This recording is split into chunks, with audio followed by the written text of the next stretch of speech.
बात नहीं कर पा रहा है। ऐसे ही जवान आदमी होता है, जब वो जवान होता है तो उसके अंदर गर्मी समा जाती है। मैं कब चाहूं गुनाहों में कूद जाऊं, मैं कब चाहूं गुनाहों की तरफ।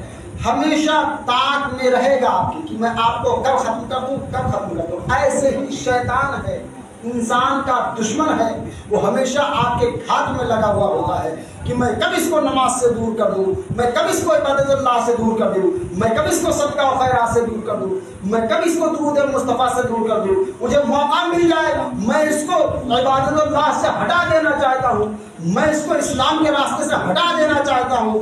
हमेशा शैतान तुम्हारे पीछे हाथ धो करके पड़ा होता है और आपकी नस नस में, जहन में जोर डालता रहता है कि नमाज से पढ़ने से क्या मिलेगा तुमको, नमाज में अल्लाह की इबादत करने से क्या मिलेगा तुमको, तुम गुनाह की तरफ चलो तुम्हें दुनिया की लज्जत मिलेगी, तुम गुनाह की तरफ भागो तुम्हें दुनिया हासिल होगा, तुम पैसे की तरफ भागो तुम आगे तरक्की कर पाओगे, तुम रुपया कमाओ तुम आगे बढ़ जाओगे, लोग तुम्हें देख करके पहचानेंगे जब तुम्हारे पास पैसा होगा।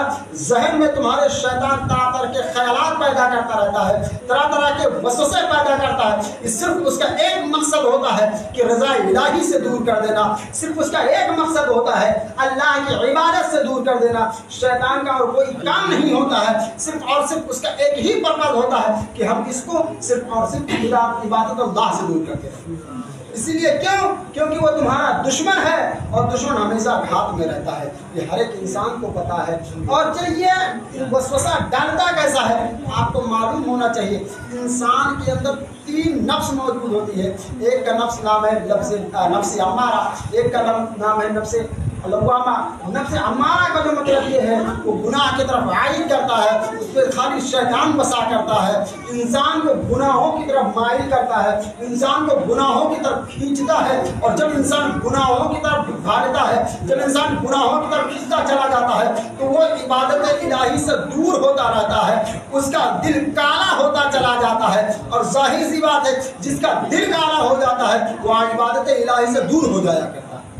कैसे पता चलेगा कि हमारा दिल काला है या नहीं काला है, हमारा दिल साफ है नहीं साफ है? तो एक चीज आपको पता होनी चाहिए, अगर अजान हो और हमें ये एहसास हो कि मुझे नमाज की तरफ जाना है, अजान हो रही हो, हमारे दिल में ये वसवसा उठ रहे हो कि अजान हो रही है, अभी मुझे नमाज के लिए निकलना है, अगर दिल में आपके ये वसवसे आ रहे हैं तो यकीन जानो अभी हमारा दिल स्याह नहीं हुआ है। और अगर अजान हो रही हो, हम बिस्तर पर आराम कर रहे हो, अजान हो रही हो, हम अपने घर से निकल करके बाहर मैदान में खेलने के लिए जा रहे हो, अजान हो रही हो, हम अपने घरों से बाजार मार्केट की तरफ जा रहे हो, तो यकीन कामिल जानो कि शैतान तुम्हारे जहन में वसवसा डाल दिया है, तुम्हारे नफ्स को काबू कर लिया है, तुम्हारा शैतान जहन अपनी तरफ खींच लिया है, तुम्हारा दिल काला कर दिया है गुनाहों की वजह से, क्योंकि अजान होने के बावजूद भी तुम्हें बेदते अल्लाह की तरफ नहीं जा रहे। तुम्हें पता करना ऐसा ही पड़ेगा जैसा कि आपको मालूम है कि अजान जब हो,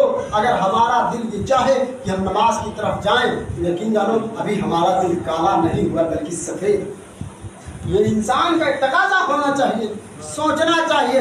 हजरत हकीम रहमतुल्लाह फरमाते हैं कि इंसान को दिन भर का मुआवजा करना चाहिए कि हम दिन में क्या क्या काम किए हैं, कौन कौन सा हमें काम किए हैं जिससे अल्लाह राजी हो जाए, हमने कौन सी दुरूद पढ़ी है जिससे मुस्तफा राजी हो जाए, हमने कौन से वक्त की नमाज पढ़ी है जिससे अल्लाह राजी हो जाए। वो फरमाते हैं अगर इंसान अपने गुनाहों का मुआवजा करने लगे, अपने गुनाहों का डिलीट करने लगे तो यकीन कामिल जानो ये बात हकीकत है। अगर इमाम हकीम फरमाते हैं अगर इंसान की 30 साल जिंदगी हो, 40 साल जिंदगी हो, 50 साल जिंदगी हो, अगर उसने एक दिन में एक गुनाह किया है तो एक साल में 365 गुनाह हो जाएंगे सिर्फ एक गुनाह की बदौलत। और इंसानी तकाजा ये है कि नहीं एक दिन में न जाने कितने गुनाह कर देता है। हजरत हकीम फरमाते हैं जब हमने अपनी जिंदगी का मुहासबा किया, हमने अपनी जिंदगी को देखा कि अगर हमने एक दिन में एक गुनाह किया होगा, हमारी 40 साल उम्र है,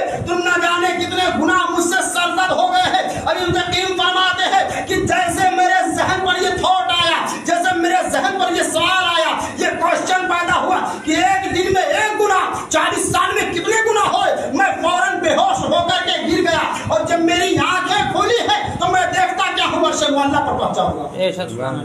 सिर्फ गुनाहों का नतीजा उन्होंने सोचा। और हमारा मामला क्या है कि हम सोचते नहीं हैं, सिर्फ कर देते हैं।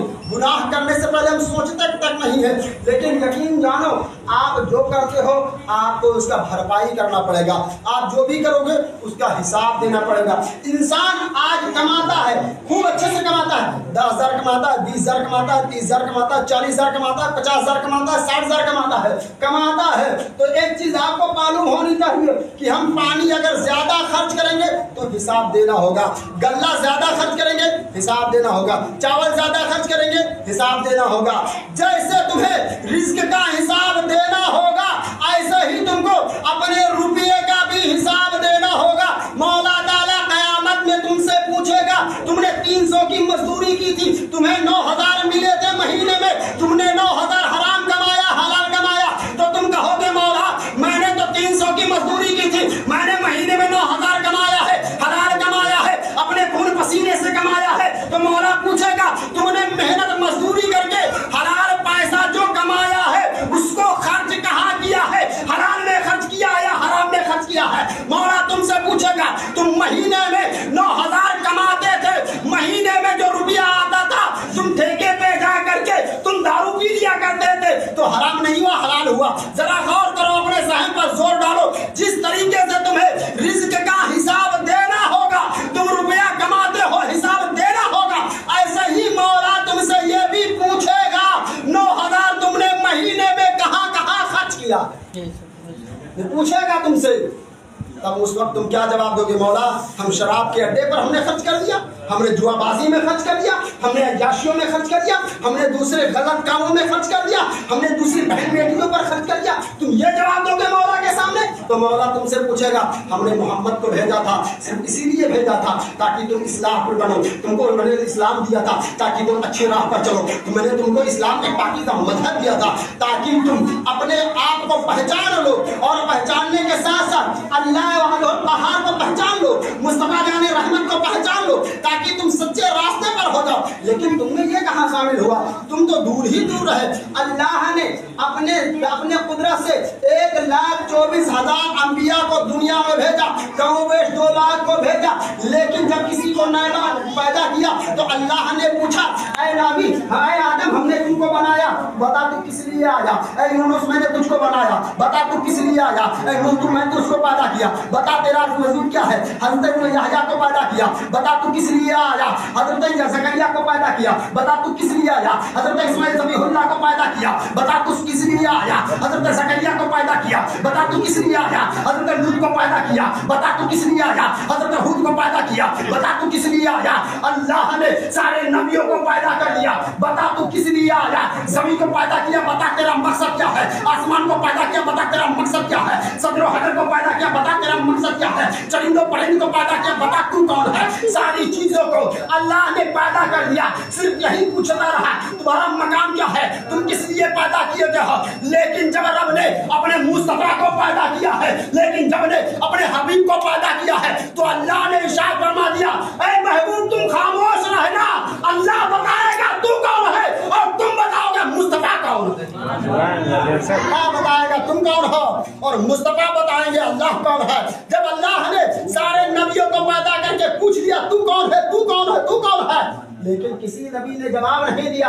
अल्लाह ने जब अपने महबूब को पैदा किया, अल्लाह ने कहा महबूब तुम चुप रहो, हम बताएंगे तुम कौन है, तुम बताओगे हम कौन है।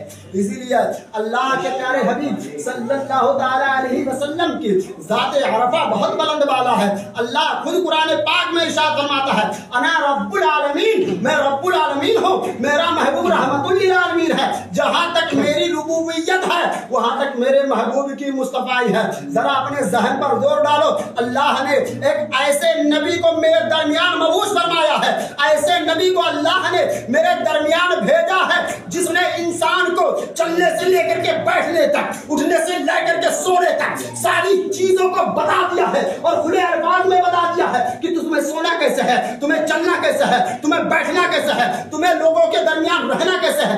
हर चीज अल्लाह के प्यारे हबीब ने मुझे बता दिया है, लेकिन उसके बावजूद भी हम गुनाहों की तरफ बढ़ते चले जा रहे हैं।